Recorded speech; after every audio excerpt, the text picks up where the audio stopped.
You. Racial Oh, disparities. we're recording. Okay. Okay. Good evening, everybody, and welcome. I hope everybody had a chance to enjoy the beautiful weather, at least here in Washington, D.C. over Labor Day.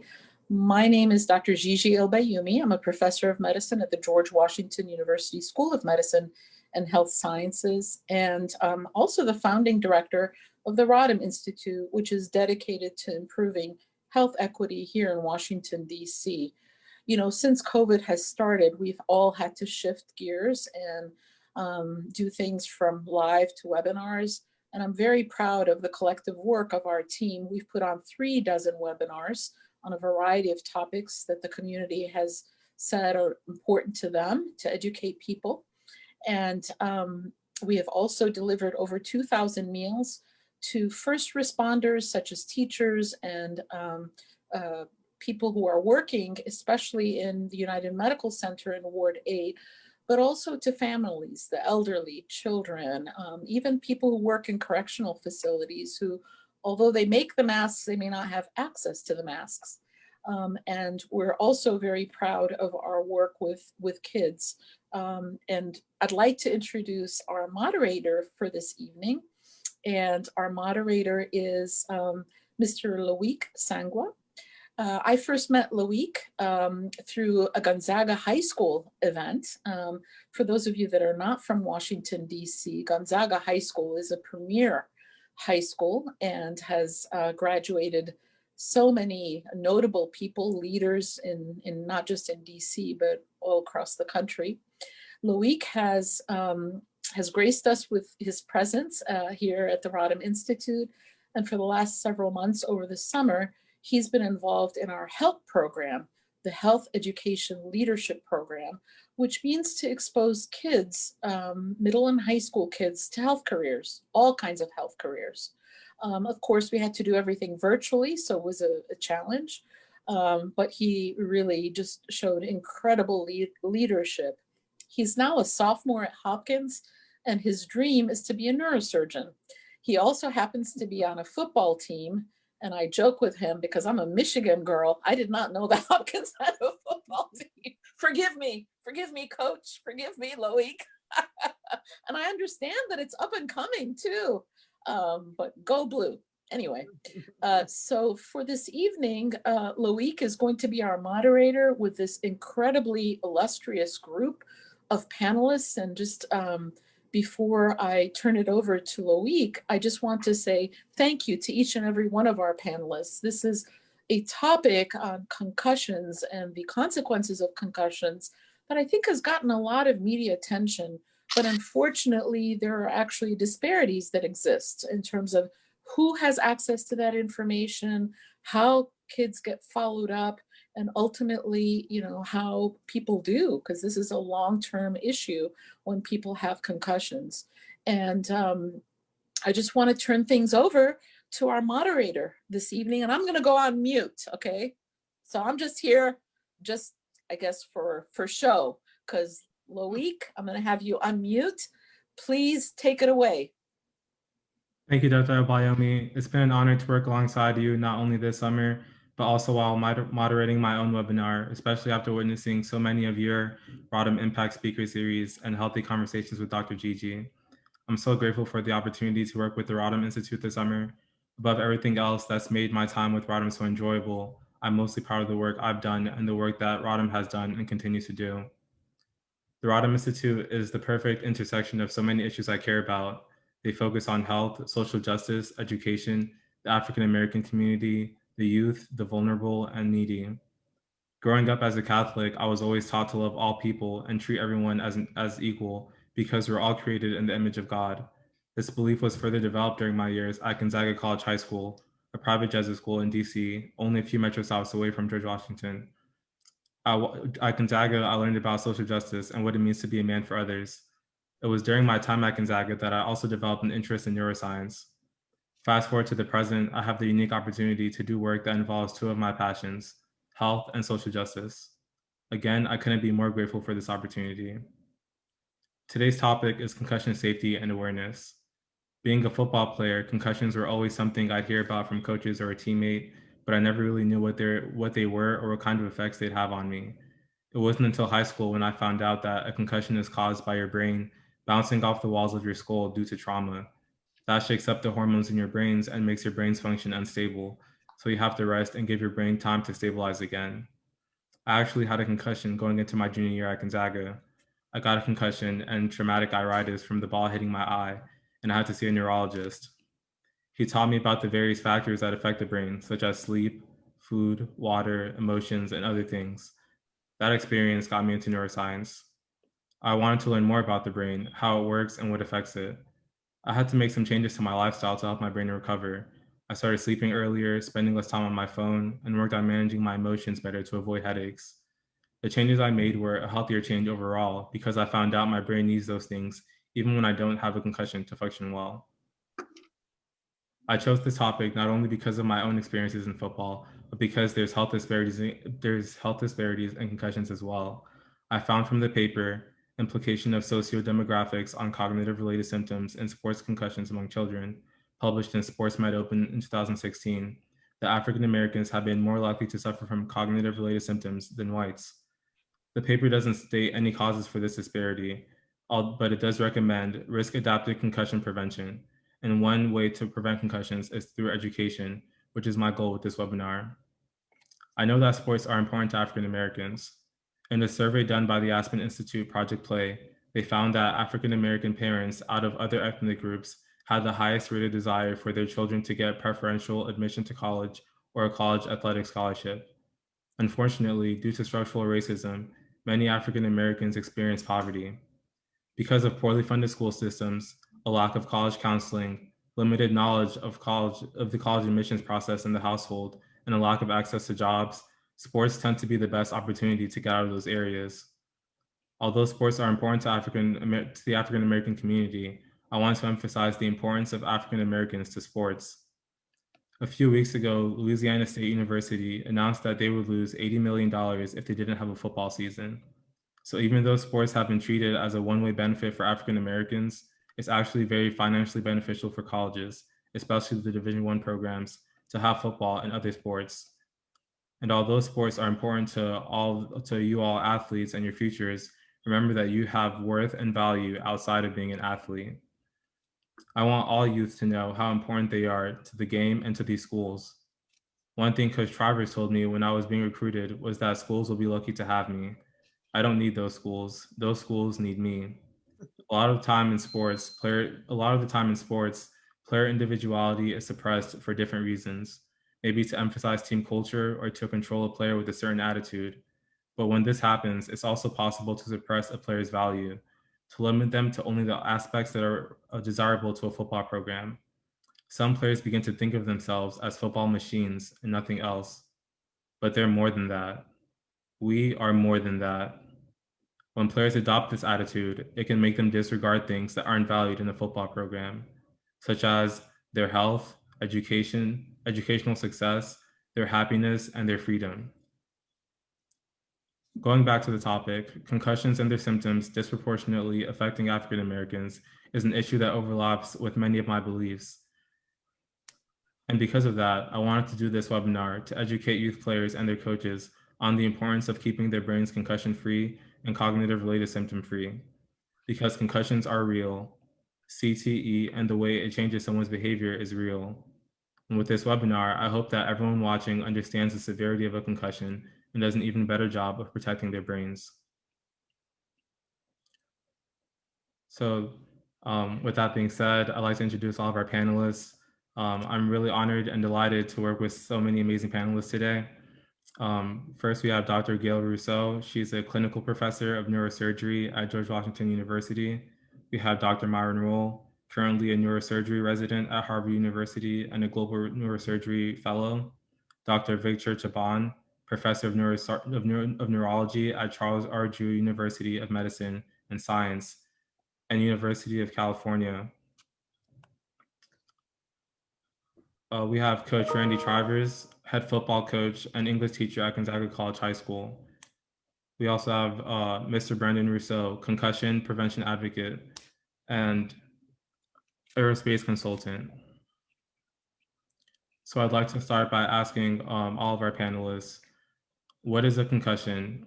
What are its effects, possible long-lasting symptoms, the duration of a concussion, and can your brain ever be the same after having concussion? Myron, you want to jump in? Dr. Rolle is a resident in neurosurgery, so he's closest to this, and he's also probably had some personal experience with concussions, we'll find out, but certainly with football. Absolutely. Thank you, Dr. Rousseau, and thank you, Loic. Wonderful job. Very, very proud of you for sure. And that introduction was absolutely amazing. Very proud of you. Absolutely. Looking forward to your future, to be a neurosurgeon on this side of things. Very exciting. So concussions, we all work in this field, in this space. Concussions are part of a spectrum, a long continuum, I'd say, of traumatic brain injury. With the most malignant part of that continuum being, cerebral edema or, multi-compartment hemorrhage or, something really, really devastating that's fatal, that can put patients in a comatose situation. And then the most benign part of that continuum being mild TBI or concussion. As you mentioned, concussion can happen a lot of times from non-contact issues or just the brain sort of hitting both sides of the inner table and causing clinical symptoms. That's where you really base it off of. As neurosurgeons, Dr. Rousseau and I, can attest that when we see a patient or hear of a head injury, the first thing we think of is radiographically on CT scan or MRI, is there a lesion? Is there something identifiable that can be attributed to the symptoms they're having? And the symptoms, as you also mentioned, can be varied, right? You can have headaches, you can have light sensitivity, you can have mood swings, mood disorders, you can have fatigue and sleep issues, you can have issues thinking, cognitive issues. But for concussions in particular, in mild TBI, you really don't see a targetable, identifiable lesion like you would a tumor or multiple sclerosis or a bleed or something like that. And so I think that adds a certain level of complexity to not only the diagnosis of concussions, but also the management and where do we all step in. And so concussions are varied as far as how they present, who gets them, what age, how long people recover, how long it takes people to recover. It's a wide ranging field. And so for a long time, concussions historically have sort of been looked at as sort of a one size fits all. You got your bell rung, you're seeing stars, and you're just a little shook up. But now with more research, more individuals thinking about this issue with more clarity and more disciplines, as you see on this call right now, from the private sector to public sector to neurology, neurosurgery, social psychologists, psychiatrists, physiatrists, everyone, really a multidisciplinary approach to figure out how do we best manage concussions, traumatic brain injury, based on the symptomatology, based on how our patients present, and try to do the best we can for the patients and their families, in particular, pediatric patients, and as you mentioned, patients who are maybe from marginalized or disenfranchised communities. So long answer, but it's a very, very in-depth and very in vogue topic right now. But I'm glad we're having this conversation, and I'm glad in particular someone like yourself who's playing football is leading it as a former football player at Florida State University and also a former NFL player for the Tennessee Titans and Pittsburgh Steelers. I see it on both sides, one being neuroscience and two being an athlete like yourself. So thank you very much for having us. Thank you, Yeah, I would agree with that, Loic, and that was a wonderful description that Dr. Rolle gave of the great continuum.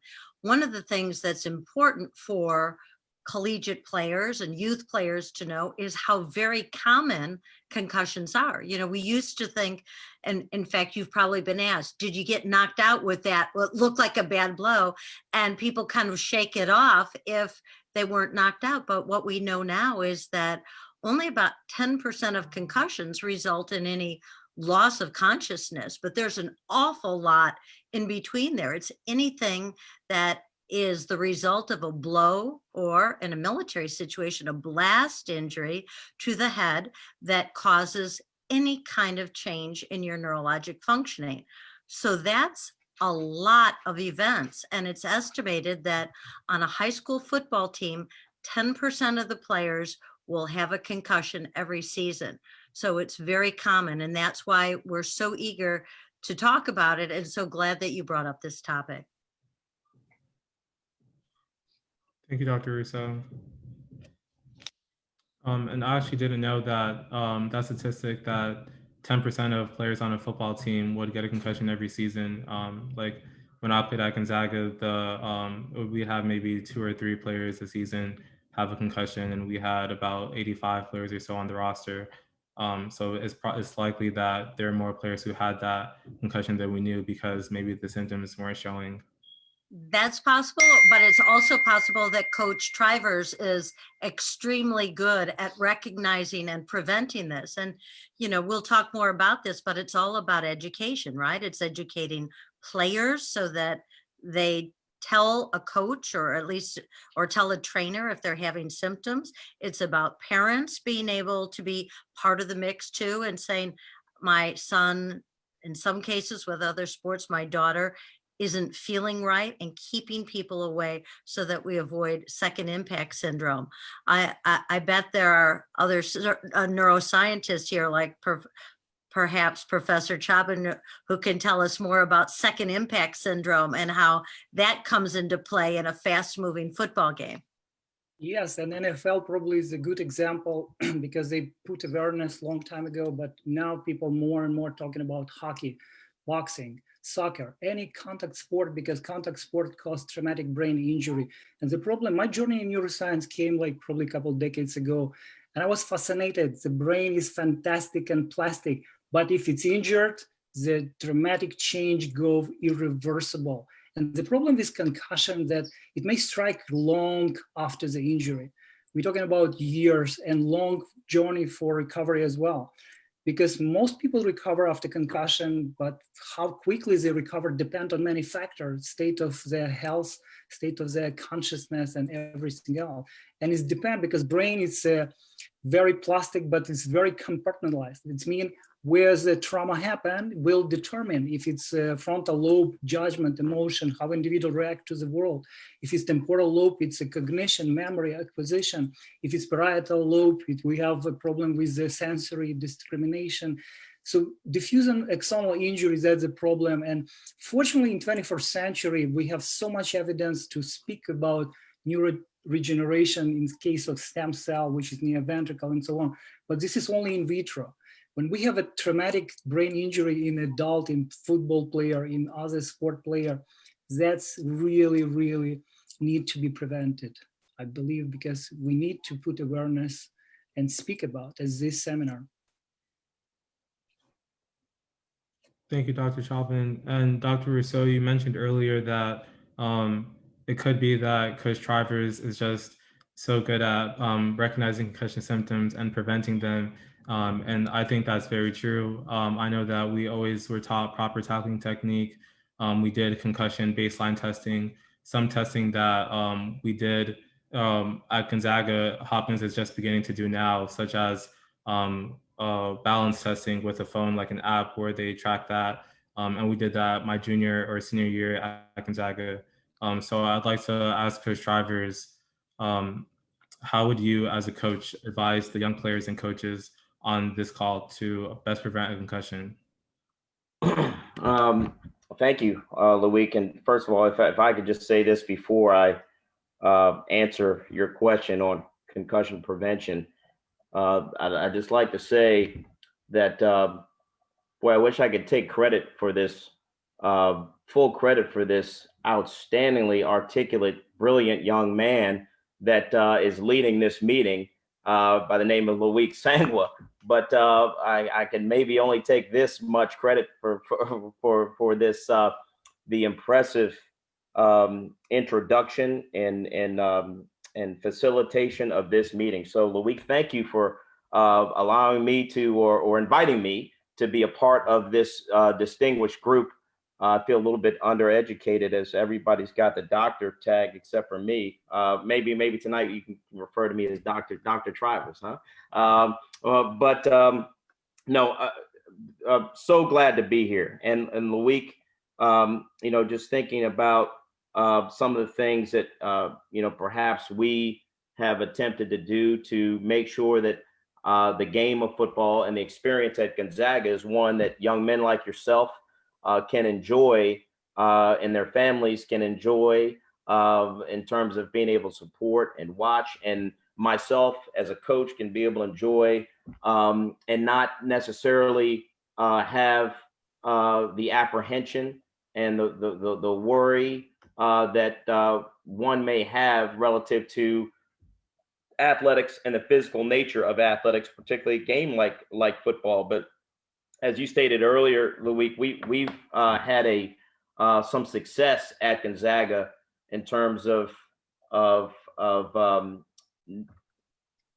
players being able to play the game at a very high level and proficiency, yet staying healthy.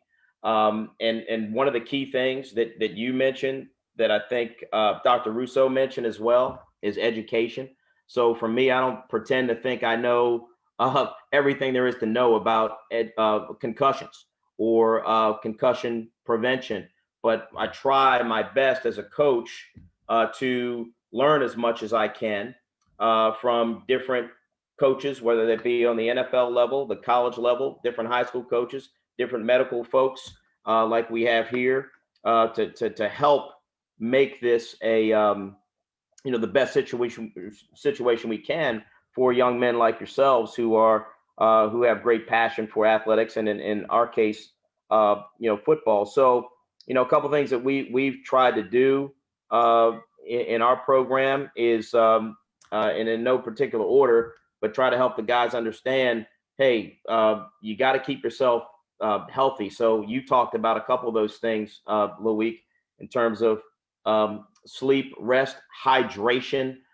We think is a big one. So we always talk about hydration, and people, trying to educate myself on this. A lot of times as a coach in the past, I was thinking hydration more for muscle cramps and heat exhaustion and things of that nature. But, perhaps hydration helps. There's a certain percentage of that brain up there that needs to be hydrated. So we feel strongly about the why we hydrate isn't just for cramps or pulled muscles, or it's for that brain as well. We have done I think a really good job of making sure our players are properly equipped with the right type of equipment, but also I think trying to make sure they're properly fitted as well.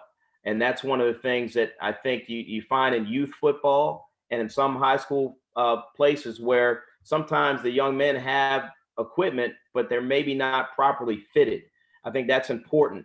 And then always reminding our players, I think, Loic, you remember something as simple as, so sometimes athletes don't feel comfortable always having their mouthpiece in, their mouth guard, or they don't feel comfortable, or there's a certain style they want to have.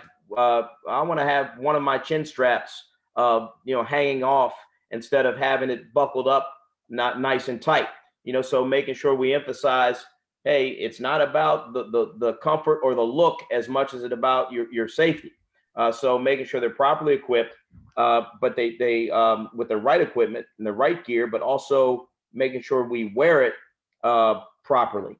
And then teaching technique. So we try to be very uniform across our program with our techniques, whether they're blocking techniques, tackling techniques, different ways to protect yourself as a football player in contact situations.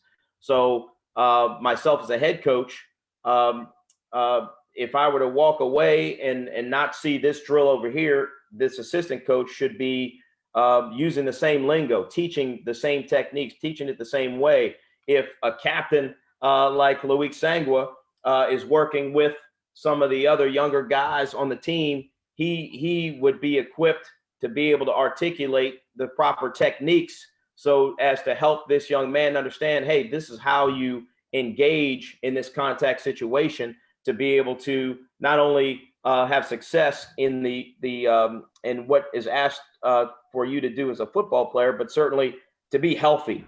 So we talk a lot about and try to institute a very, very good technique and be uniform across the board. And I think, so always educating ourselves as best we can. Our school happens to have a very good concussion protocol system. where communication, so education is great, and I think communication is paramount.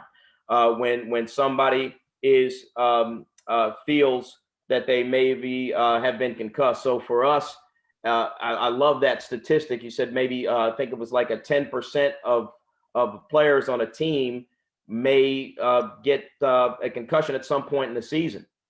Last year, I know that we had in the 2019 season, I think 85 players on the roster. I think 83 suited up for the last game of the season. So we did a good job of keeping our players healthy, not just concussions, but other injuries. Right.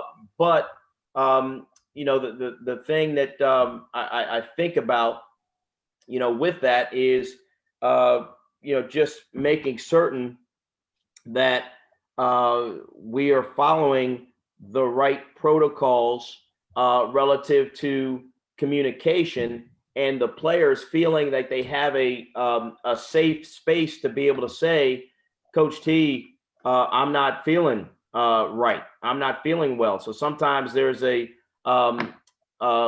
we don't want players to hide those things. We don't want people to say, you know, I've got a severe headache, but I'm not going to tell anyone. That's not a good thing when it comes to athletes. And so I think we have very good communication, but to my point earlier is sometimes I think there are situations like that for sure, that players, whether it's basketball players, soccer players, football players, that maybe the communication isn't always as clear or maybe as upfront as maybe it should be relative to that. So we try our best to have a platform, if you will, for the players and the coaches to communicate as clearly as possible, so that we're able to address the potential for concussion. But Coach, I think that's a really good point. This is Gail jumping in, but for the benefit of young listeners, I'd love to throw it back to the guys who are playing football these days or have most recently played, and ask Brendan and ask Loic about what the peer pressure is like, what the education is like. And so maybe let me throw it to Brendan and then and back to Loic about what is the mood like on a high school or college football team these days regarding concussion. Sure, I'd be happy to jump in. And Coach T, thank you for teeing it up like that. And it sounds like, you know, only having a few guys concussed, that's great. You guys must be practicing and doing things the right way, because so much of preventing concussions and keeping guys healthy so that they can play on Saturday, or Myron, in your case, on Sundays, is what you do from Monday through Friday. So I commend you on doing that. I'll give a little bit of background on myself. I played football my whole life, and I was fortunate to play football at Williams College as well, where I had kind of a unique role. I was playing on the football team. I was kind of one of the ambassadors for the football team, but I also was the co-president of the Student Athlete Society, which meant that we met regularly with not only the athletic trainers, but also the head of the athletic department, the people who are not only taking care of the players and the needs of the athletes on the football field or on, you know, whatever field they play on, but off the field as well. So having that that scope of how concussions impact athletes, not only as they're playing, but also in the classroom. Also, this is something people don't think about as much, but if you're concussed and you have to drop out of your sport, you know, if it's your second or third concussion, one thing we saw time and time again was that these are people who are, you know, they kind of drop by the wayside. They become very quickly marginalized, and anyone who is an athlete knows the tight community that an athletic team is. And if you are unfortunately no longer able to participate because of concussions, that can be very isolating. So getting that perspective is something that was very helpful for me and really solidified the importance of events like this to educate people, to make sure that everyone's on the same page for what a concussion is, how we deal with it, and most importantly, as you were alluding to, how we as athletes and we as teammates deal with concussions. I'm very interested to hear what the other two football players, Myron and Loic, have to say about, the culture of concussions. Because for me, it's something that's evolved greatly over the course of my playing career and my affiliation with the sport. I remember when I was young playing Pop Warner, you hear a lot of those terms where, oh, you got your bell rung. Oh, you got your clock cleaned. That you're a little dazed, take a play off, take this series off. And then, we need you for this. This is the big game. We need you to come back in. So not great handling of concussion there. And if we're honest, it's putting a lot of people at risk, and you're not taking care of your players or your teammates.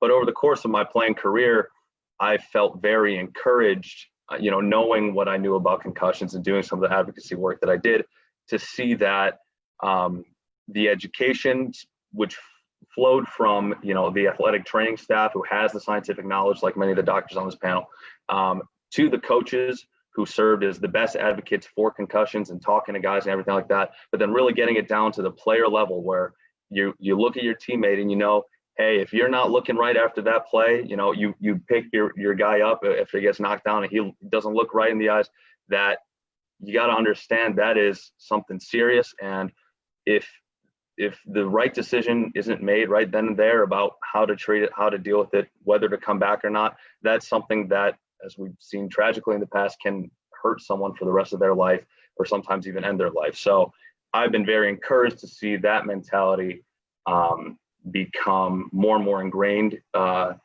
in football playing communities and in the huddle. The guys are doing better job of saying, hey, you know what, man, you're concussed, go talk to the trainer, let's get it figured out. Let's get you diagnosed.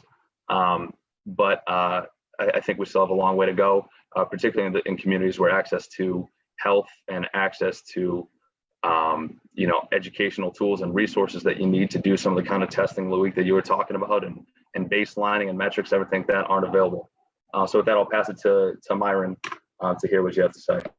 Absolutely. Thank you, Brendan. Thanks for the comments. And you hit on it. You said a word that really resonated with me, and that was culture.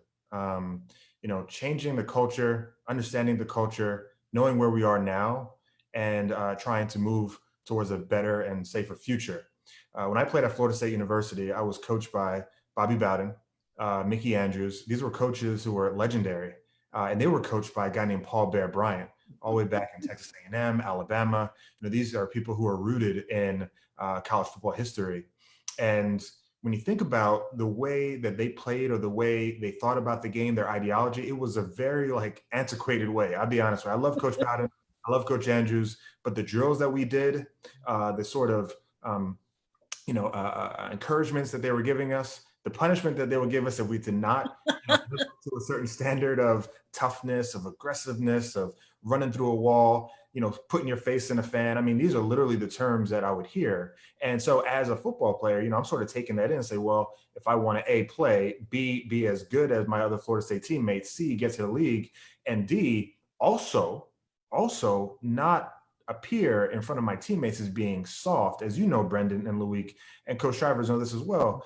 The word soft or being called soft on a football team or in a locker room is almost like a death sentence, right? You don't want that in the game that it's inherently and innately physical, and that it requires sort of an alpha male to dominate, right? And so if you're hearing those words, if you're getting that kind of coaching, if you're going through those kind of drills, of course you're going to place, your brain health sort of in the back burner. And for me, someone who wanted to be a neurosurgeon since I read Gifted Hands by Ben Carson in the 5th grade, I had a foundation of wanting to do neurosurgery. I knew about the brain, I knew about the central nervous system. And even still, I was still putting behind my brain health and the safety of my head and concussion sort of behind me to sort of focus on being a part of this culture, being a part of this wave, being a part of this move. And I'll further this, and then I'll add one more thing and I'll pass it over to Loic.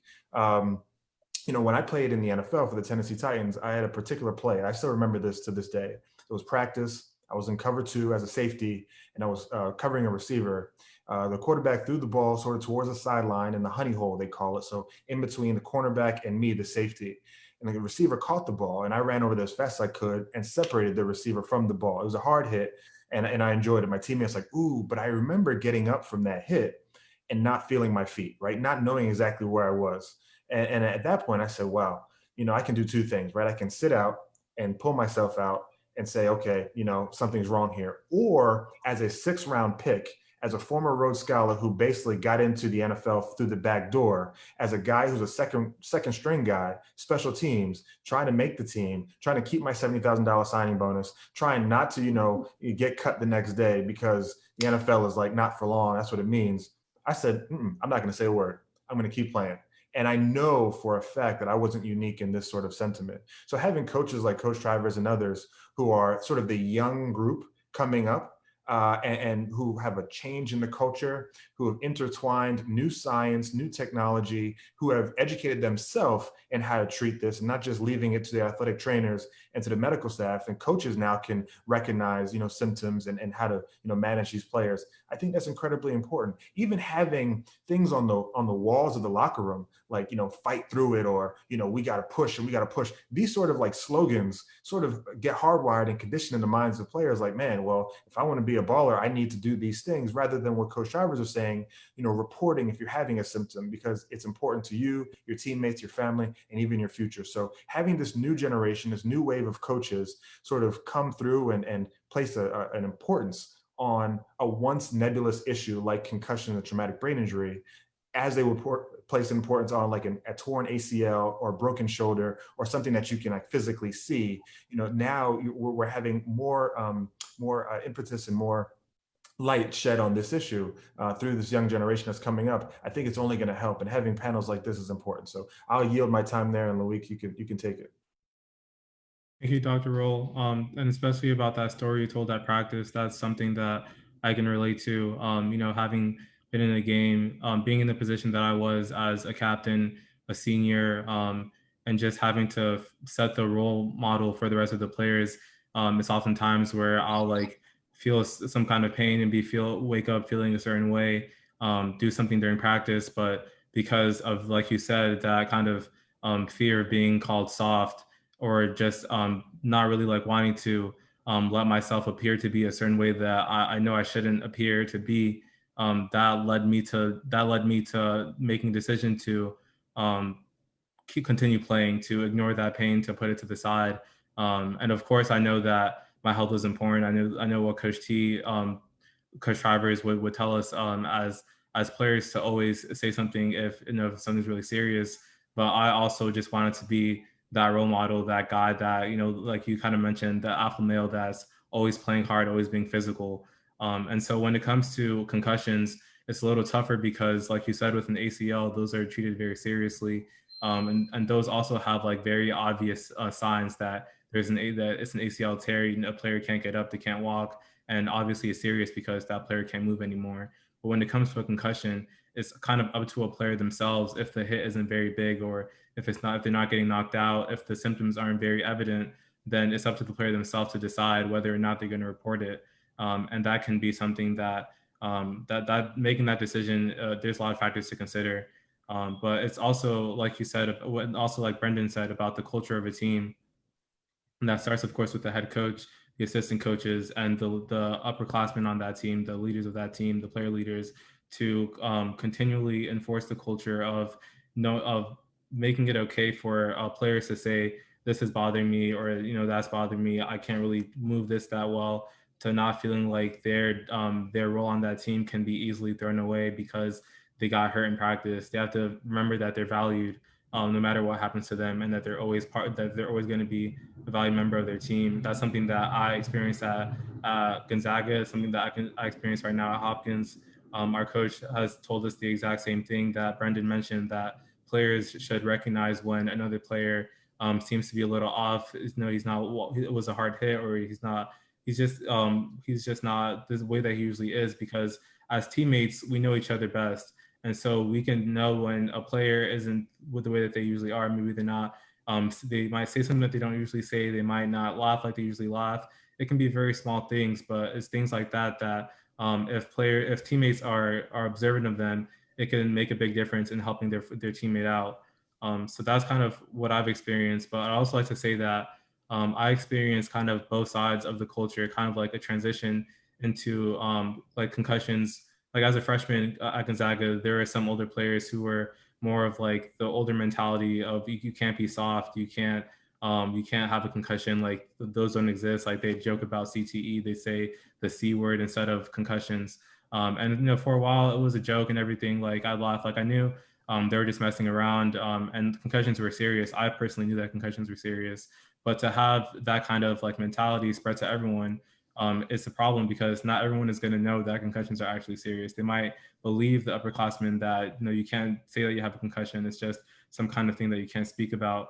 But as I sophomore year, junior year, growing up, there were more players who were serious about like asking players how they're doing, making sure that they get checked up for a concussion, things like that. And also, like I mentioned at Hopkins right now, it's a very supportive and caring environment for players and any kind of injuries that they might have. So that's kind of. Loic, I'd love to jump in here because what you're saying is so important and really deserves to be underscored. And this is coming from all three of you who have been football players. And that is the increasing power of the player, right? The increasing power of the player to recognize and create that new culture around football. And although we still have concussions, not that many on the Gonzaga team, thanks to great coaches like Coach Stiver, but you're here in Washington, let's just put it in context. In the years from 1900 to 1905, there were 45 collegiate football players who died playing football. And then in the 1905 season, 18 players died playing football. How crazy is that? And it took the President of the United States, Theodore Roosevelt, to call a football conference at the White House and say, we're either going to change the rules or we're going to get rid of this sport. And no one wanted to make it less violent, but if he hadn't done that, we wouldn't have the 10-yard down or the forward pass, things that we love that make the ballet-like atmosphere that we like watching, the real athletic prowess in football. So what we've seen is a shift from an old-fashioned mentality to player empowerment, right? With you being a leader on your team, with Dr. Rolle, with Brendan being a leaders on their team. And now through efforts like this webinar that you've organized, Loic, everyone who's watching or who can watch in the future will feel empowered and will know that if they educate themselves and change the culture, that this game that we all enjoy and many of us love can go forward, but has to go forward not at the expense of the brains of the players. I have to say, I remember when I was watching a game, the Detroit Lions, actually, when I saw, I think it was Dick Butkus who actually hit somebody and he died on the field. I watched that. That was really a remarkable play. So I think things have evolved, but I also just want to call out the pathologist, and of course his name is escaping me, African-American, who was really instrumental in uncovering the long-term consequences of what this concussion syndrome has done. And I think that really through his leadership, and I know there's a movie, forgive me, his name has escaped me, about him, in which really he pressured, his work helped to pressure the NFL, because at the end of the day, it's a money-making business, right? And so it was about the lawsuits that, it's like pay now or pay later, money talks, right? And so Dr. Omolu, yeah, and he made. Thank you, Dr. Omolu, thank you. And there is a movie about him, I know that. Yeah. Because he unfortunately talk about disparities. It's not just disparities in health, it's disparities in getting credit, right? Because he was somebody that did all the work, and it was a story that thankfully was told that he was really the hero. But I just have a question, because we've got young athletes and former athletes, and on this panel, I guess I have two questions. One for Dr. Chaban, how long should a person be out for? I mean, I would imagine there may be at least one parent on this webinar. And so how long should somebody be out for? Because that's another aspect in terms of pressure. Question, because first of all, I really appreciate the conversation, and I heard from the athlete, former athlete, current athlete. You guys need to be supportive to someone who goes through concussion, because the side effect, not only dizziness, not only headache, insomnia, it's a personality change. Sometimes if it's too great impact, they have depression, they have sometimes some kind of cognitive decline and so on. So most of people, concussion is not like permanent damage, so they will return to normal. But we're not talking about days, we're talking about weeks, if even not longer, because there are something like 7 days post syndrome, 3 weeks after, still they do have occasionally headache. And I'm not gonna talk because people who play in sport actively, they know this, what's going on. But I wanna really put under the big awareness, you have to be supportive. So someone who went through, because collectively we can challenge this. And of course, coach mentioned hydration and everything. This is state of health. But health is not only physical, it's psychological health. So support, and unfortunately 21st century, even I start my conversation from this like new notion, brain is changing all the time. It's constantly changing. It's not static anymore. Sometimes we see these neuroplastic changes like damage to the brain, but person still recover. But why one person can recover very easily, but another one, it takes much, much, much longer. But there is no defined answer like how many days. It can be from a couple days, a week, or weeks or months. But I really want to stress your attention again and again, this support from the colleagues. It's extremely important. Yeah. Yeah, I'd say, thank you, Dr. Chaban. I think that's absolutely correct. And as a neurosurgery resident, when I get a page that, there's been a patient who's had a sports-related head injury or road traffic accident, non-accidental trauma, something like that, you go down and you rush down to see the patient immediately. And as a neurosurgeon, first thing I'm thinking about, is this operative? Like, can I do something about this? Can I help fix this patient through my hands or through our hands?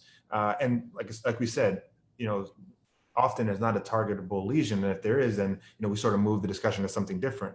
But once we don't see that and we diagnose it as a mild TBI or as a concussion, then our role as neurosurgeons moves more to being a counselor and sort of being a point guard and sort of passing the baton to the necessary and appropriate pathways for these patients to go see a neurologist at UCLA, or to go see a sports psychologist, or someone who is able to really get their hands on these patients and care for them in totality, not just the brain, as you were mentioning, Dr. Chaban, but sort of the whole person, making sure they're able to be reintegrated into their school, into their community, and obviously into their sport safely and timely. I know one of the first questions that when I talk to patients and their families, the parents are saying, can my boy go back? Can my daughter get back to playing? When can they start again?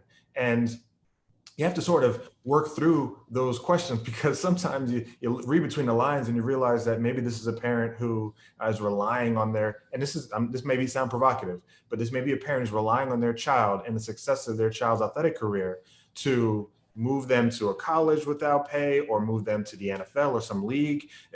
I know it sounds crazy, but it's true. And you see some of these parents in this respect. So you have to sort of take a step back as a provider and say, look, I understand, that you're concerned, but our main focus right now is on the health and safety of your child. They are at the center of everything. Forget about going to college for a scholarship, forget about playing the NFL or the NBA or National Hockey League or whatever. Let's focus right now on the here and now, and address every aspect of your daughter, your son's care, so that they're able to live a healthy, safe life, because that's the priority. That is the premium. And so that's sort of our role when we see these patients in the emergency department come through a Mass General Hospital up in Boston. Yeah. I Jump in there. I wanted to underscore what Dr. Rolle just said. So there are rules, as Coach well knows, in every state, including the District of Columbia, that are called Lystat rules, and they're named after an unfortunate football player named Zach Lystat, who in the state of Washington at age 13, being coached by his own father, had a concussion. At the time, they didn't know what it was, sat out a few plays, went back in, got a concussion again, and that became second impact syndrome, where if you have not, one thing we have all learned in neuroscience is that if you have not fully recovered from the first concussion, then you can't put yourself in a position where you may get another, because this is a situation where 2 + 2 does not equal 4. 2 + 2 may equal 6 or 20 or 200. And so what came from that tragedy is that every state in the union and the District of Columbia passed rules that required education in order to play football. And it was education of 3 groups. It was coaches, it was players, and it was parents. And those are the 3 vital groups that have to know about this. On the subject of the recovery, I'd love to hear from the medical professionals on this panel about the importance of mental recovery, not just, not having physical contact for a while, but of having time off from your schoolwork, having time off from your classes, really allowing the brain to heal as part of a concussion recovery program. Because I think people affiliated with football at this point understand if you have a concussion, you're probably not back in pads that week. But one thing that I feel is less well understood is that so much of the recovery from a concussion happens off the field. It happens in the classroom. It happens sometimes just sitting alone in your room with the lights low and making sure that your brain is healing and you're not actually hurting yourself more by, trying to study for that math test when you have a concussion. I'd love to hear from the medical professionals about that aspect of it. Yeah. Myron, you want to take that? Yeah, I'll start. And I'll jump in when you're done. Certainly. Brendan, your brain is doing a lot right now, right? It's the best computer that anyone could ever have. It does so much in a matter of seconds that we can't even, really conceptualize. I mean, thinking about taking in all the colors of this webinar, taking the sounds, the depth, our feelings, what's the temperature doing to our body, what we're saying, how we're formulating these words, all of this stuff is happening at a nanosecond speed, right? And it's processing and all of that together to make sense of the scenario that you're currently in right now. So imagine this high functioning computer, getting, rocked for a second and needing maybe to hit the reset button or maybe hit the let's slow down button for a second. And that's what I think part of the recovery aspect of concussion sort of, says to us. That you need to reduce the amount of stimuli that you have, maybe removing yourself from a classroom, removing yourself from, loud noise, thinking, deeply about, cognitive issues or something like that, allowing your brain the opportunity to allow that cerebral spinal fluid, as Coach Trivers was mentioning, that fluid that bathes the brain and spinal cord that is important and responsible for transporting nutrients and minerals that help repair brain or, get rid of metabolic waste and these products that are happening, byproducts that are happening, all the time in the brain. The body needs that time. And I think it's important to have that discipline, but then also to have that support system, Brendan, that allows you to do that. Right. So, and again, I hate to make this a socioeconomic conversation, but I really want to push it here because I've had teammates and guys who I played with who didn't come from the same situation as I did. They may have come from Opelika, Miami, Florida, Polk County, Florida, inner city Atlanta, the country of Alabama, and they became the main breadwinners of their families. And so if they had a concussion in college at Florida State University, of course their family was giving them the pressure like, look, you got to get to the league. You need to play. You need to play. And so that support system to help buttress them wasn't there from a family structure side of things. And as I mentioned, maybe we were a little bit behind the 8 ball as a university. Now we're better. But at that point of helping support these players and calling attention to their mental health to allow that brain to recover for proper hydration, proper perfusion of tissue, allowing yourself to remove yourself from some of the stimuli that, may cause headaches or exacerbate your symptoms, and giving the time. Time is incredibly important and we all need it. Yield. Dr. Rolle, Well, that's exactly right. And just one other thing to enforce that graduated return to mental activity and then to light individual activity and then light paired activity, then moderate activity. is the way to gradually come back. As someone who's done return to play physicals and certifying players in the NCAA and NFL for a long period of time, one thing that is important, getting back to economics, is to be sure that the person who is the gatekeeper on the return to play of those athletes is not being paid by the university, not being paid by the NFL. And that's a dismantling of a systematic way of potentially compromising players' health that we have gotten away from. And that's a good step in the right direction. Dr. Rolle, you mentioned the different socioeconomic backgrounds from teammates you've played with. And now that we've discussed what a concussion is, how to recover from one, and how to prevent them, I'd like to shift our focus to the disparities aspect of concussions. You all have had different journeys to bring you to where you are in your careers and in your lives today. So my question for you all is, what experiences have you had that speak to the disparities in medicine, sports, and education, as you all have some kind of role in education too?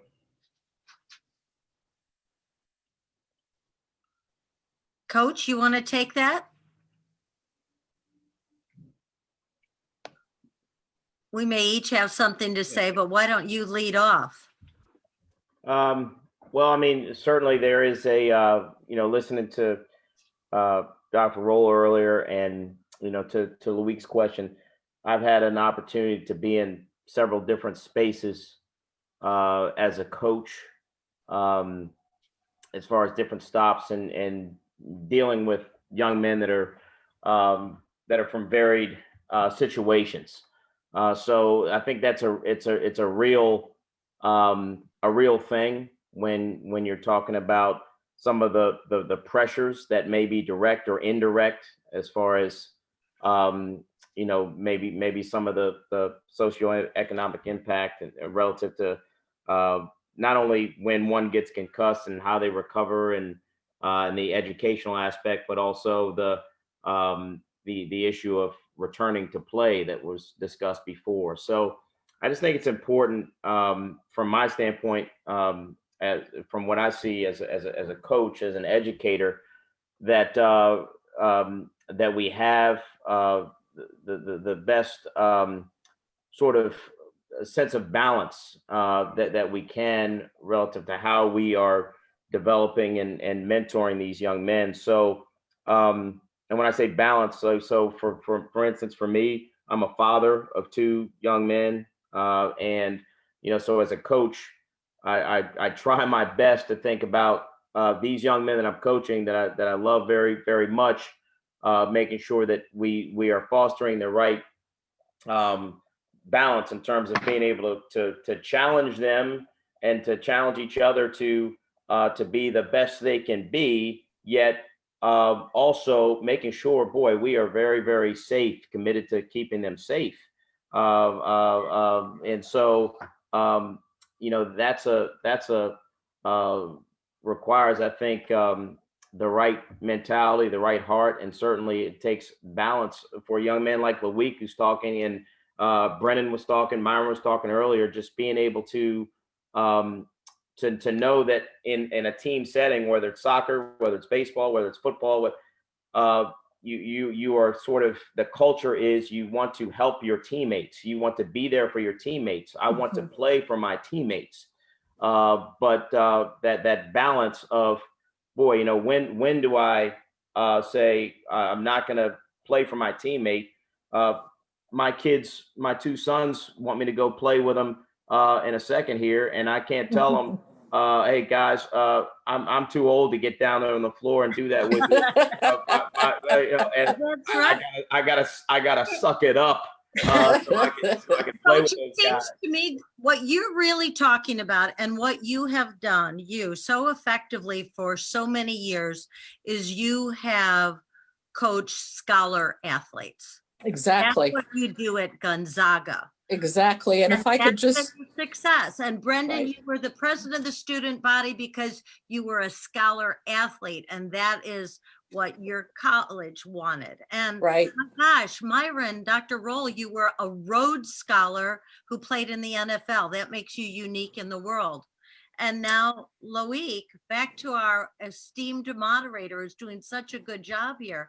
You're at one of the best, most elite colleges in the United States, and you're playing football and you're doing a great job. So Well, we if I can, yes, together. yes, and if I could just jump in from a disparity standpoint. So there are disparities in every health outcome, that we have. COVID, of course, is the latest example, but every single one. So it's no surprise that when it comes to concussion, that we would see disparities in the outcomes. There is the added pressure. We've talked about the economic pressure, the scholarship, that may be the only way that a poor person who's coming from a poorer background may have access to higher learning. And I just want to say this importance of finishing high school. Do you know that if I got every single kid in Ward 8, where the high school graduation rate is less than 50% to graduate from high school, we would add 10 years of life and life expectancy. So these issues are not just sort of abstract. And I just want to say, because I think we're out of time, and I'm gonna toss it back to Loic, but I just want to say thank you to each of the panelists here, because you've really given us a holistic approach and how we as a community have to say we value these young men. We value these boys when they're in middle school and high school. You are important because we want you to get your education. And that's the scholar athlete. Every child should be looked at as a scholar athlete. So thank you, Loic, for moderating, and take it away, young man. Thank you again, Dr. El-Bayoumi. And that is all we have time for today. A common theme so far has been the importance of valuing the players, valuing the scholar athletes, valuing the children in all stages of their lives and all stages of their career, whether they're injured, whether they're active, whatever they're doing. We have to make sure that we put their health, their education, and their futures first, instead of maybe as coaches or as parents, our own aspirations for them in that sport. So thank you to all of our panelists for this wonderful discussion. And thank you to Dr. El-Bayoumi for giving me this opportunity. I've really enjoyed this, and I hope that this has been informative and enjoyable for everyone watching. Thank you. Thank you. Yeah.